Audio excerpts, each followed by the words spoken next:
Hey guys, Professor Bill, Comic Book University, Daredevil issue number 30. Some of you guys are here because I told you in this one to come on over and say hi. So Amazing Spider-Man issue number 66, which dropped the exact same week. There's some stuff that happens, not in this book, but actually the previous book, that all of a sudden it's like, oh shoot, and it makes sense.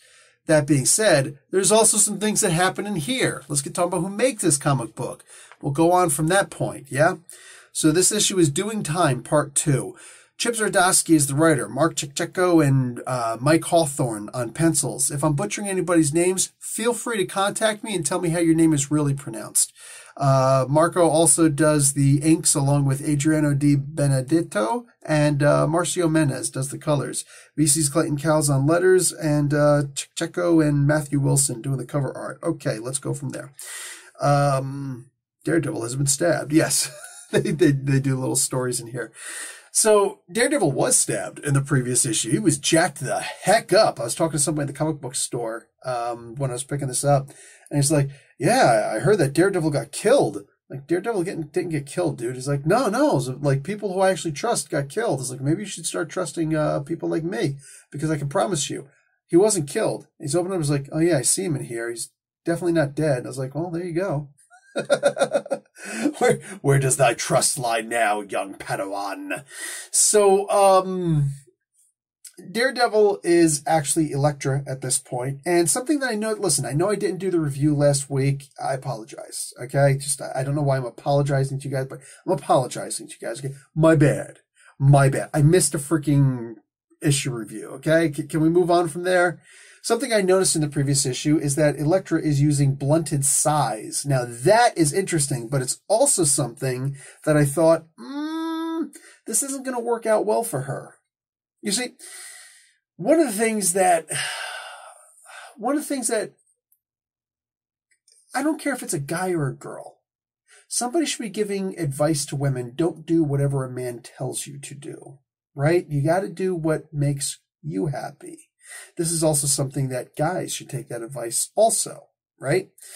At the end of the day, you always take your own advice based on how you were raised and what you've learned from society. In the particular case where Elektra is trying to do stuff in here, she's trying to be Daredevil because it's important. And we remember from previous issues where she's trying to get married to Daredevil because this particular organization, right? She's got to be married to Daredevil, and then Daredevil has to be murdered. He has to die. Now, maybe that's going to wind up happening to Elektra. I don't know. I really genuinely don't. But I think I see a way that it can happen. You see, Elektra's got a new friend.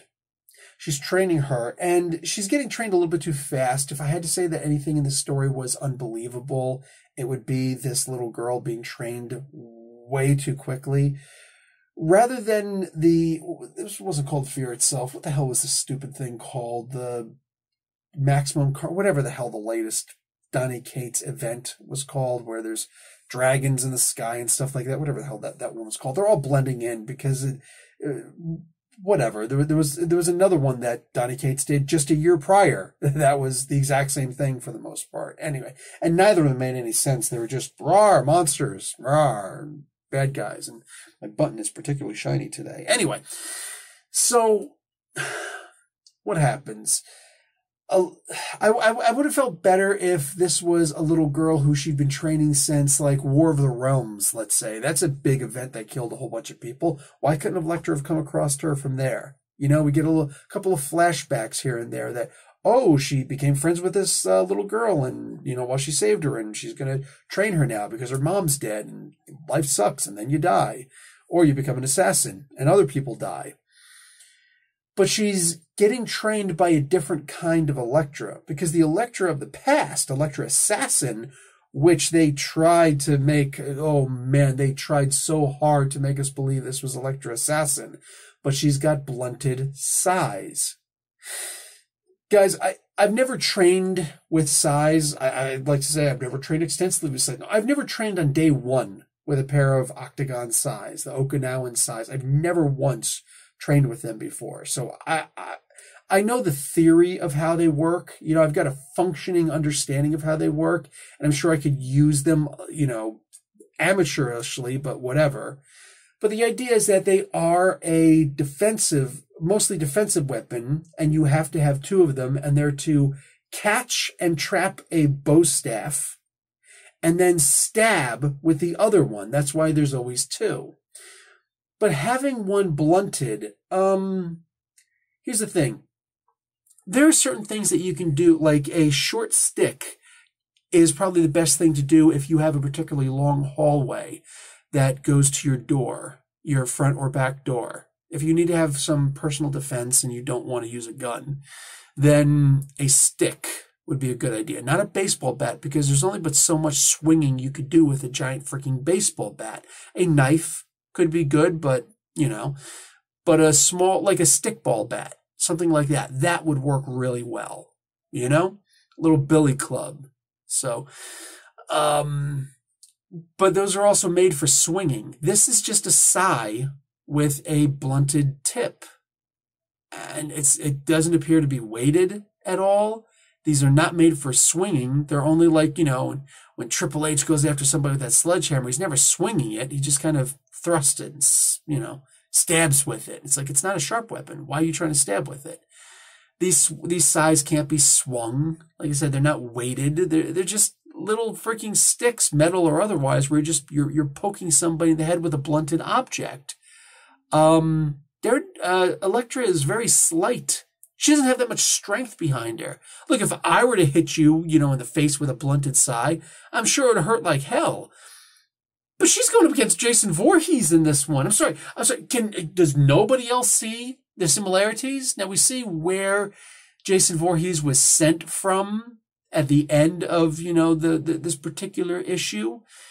And I liked what they did with it, but it's still Jason freaking Voorhees. Red eyes, hockey mask, giant machete.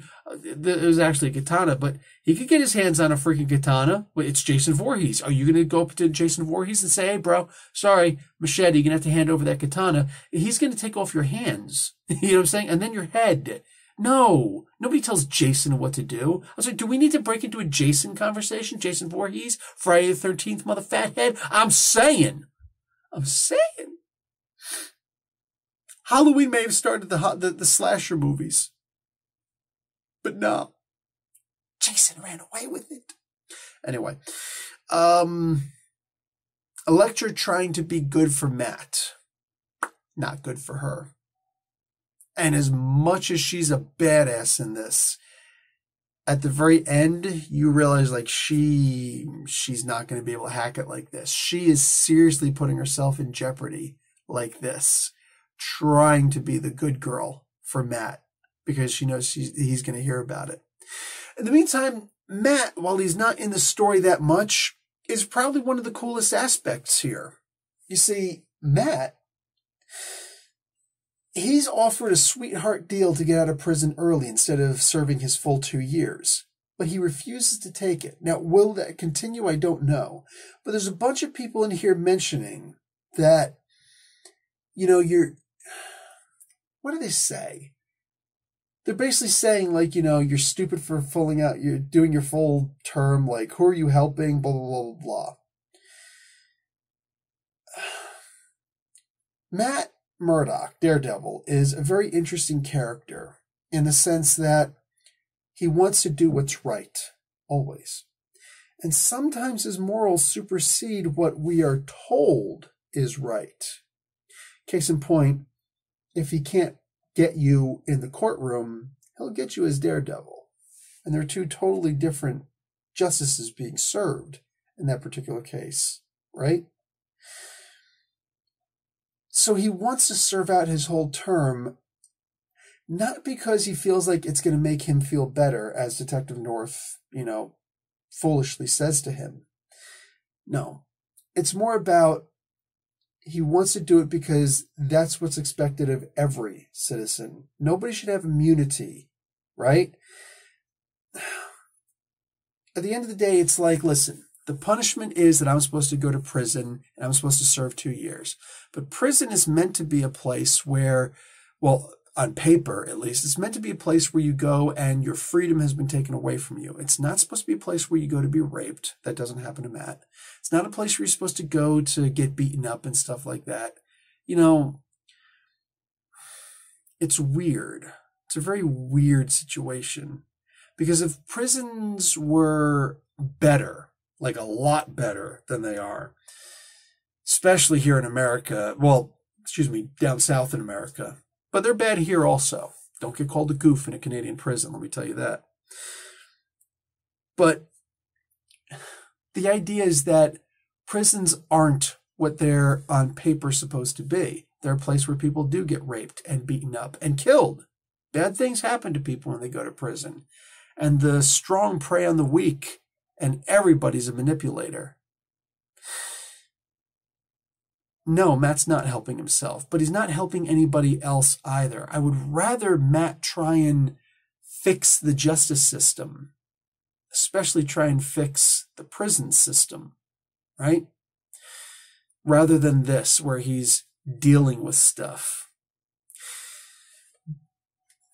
The Kingpin is in this also, and it's interesting to see his little experiment backfired against him, and it's coming to kill him. No spoilers. That's not what I'm here to do. But here's something very interesting in the comic, if you chose to stick around this long, because there are too many ruminations in the beginning, I get it. But if you did stick around with me, here's the thing from the Spider-Man stuff. Wilson Fisk in here, well, in The Amazing Spider-Man, and there's a bit of a spoiler, in the giant-sized Giant-Size Spider-Man issue number 1, which just came out the week prior to this. So if you're looking at this a year from now, look down at the date and then go back an entire 7 days, and then boom, that's when the Giant-Sized Spider-Man issue number 1 came out. And it is actually in storyline what you're supposed to read before you get to issue number 66 of Nick Spencer's The Amazing Spider-Man. So, you know, there's that. And giant-sized ASM actually comes in between 65 and 66. So 66 just came out this week. So what's interesting is that the Rose was brought back. That's Kingpin's son, right?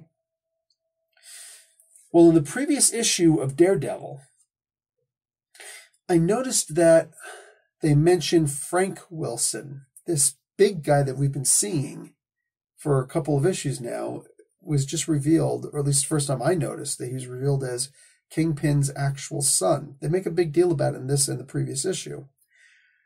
So he's got a second son? Huh. Interesting. I don't know about now, but I remember when I read this a couple weeks ago, the previous issue a couple weeks ago, I looked online and I saw nothing about Frank Fisk. I think I said Wilson. Frank Fisk being Kingpin's other son. I didn't see anything about it. Maybe it's up by now. But I did do a good chunk of research. I went back and I realized that the first appearance is issue number 13 of Zdarsky's run on Daredevil. I would highly recommend that if you are a collector, you grab this because it's going to be kind of important. I've already got mine. I get all my floppies. But Zdarsky did a very interesting thing that he post-writing explains that Kingpin has another son. He starts to really turn to organized crime, not just regular crime, but organized crime in this issue. So this is actually kind of a important issue also. But, you know, as far as collectors are concerned, issue 13, that's the one to really go for. I like this kind of storytelling. This story is not just a story. This run has been very slow, not entirely action-packed, right? Like there's one issue, maybe two issues that had a lot of action in it, right? The one that led to Daredevil finally saying, yeah, I should go to jail, arrest me. And then the one with the Donny Cates thing with the dragons, symbiote dragons going after people. Those are the only two issues that had a lot of action in them, specifically Daredevil action. Zardosky is returning to old form storytelling where he's introducing a whole lot of new characters, right? Including some with families, right? And he's got new spins on some of these characters while still paying tribute to some of the older stories. What's her name? Crazy Mary. Typhoid Mary, there we go. Typhoid Mary in this. It's very different, yet it reminds me a lot of Ann Nesenti's run on Daredevil, right? Really good stuff. Taking a little bit from the lore, but just enough to be familiar, not enough to be theft. This is still Zardosky's take on these events and these versions of these characters. And I genuinely appreciate that. As for the art, this art is just slamming. You can see every single character in here. They're all different, right? There's several images that pop up that you either remember these things or you don't. You know what I'm saying? If you don't, find somebody who does. Have friends. That's an important part about comic book reading. Have friends so you can be like, hey, who are all these guys, right? Because sometimes that happens. But every face and every body type, every suit, it's all drawn differently. So you can easily recognize these characters. You could pick them up on a lineup if you absolutely needed to. I'm saying. And I appreciate the hell out of that in any comic book. Somebody who actually takes the time to not just do a bunch of, glorified stick figures where everybody just looks the same and has yelly shouting faces. No, this is very different. Like I said, I enjoyed this a lot. Hope you guys did too. Like the video, watch an ad. Professor Bill, Comic Book University. Class dismissed.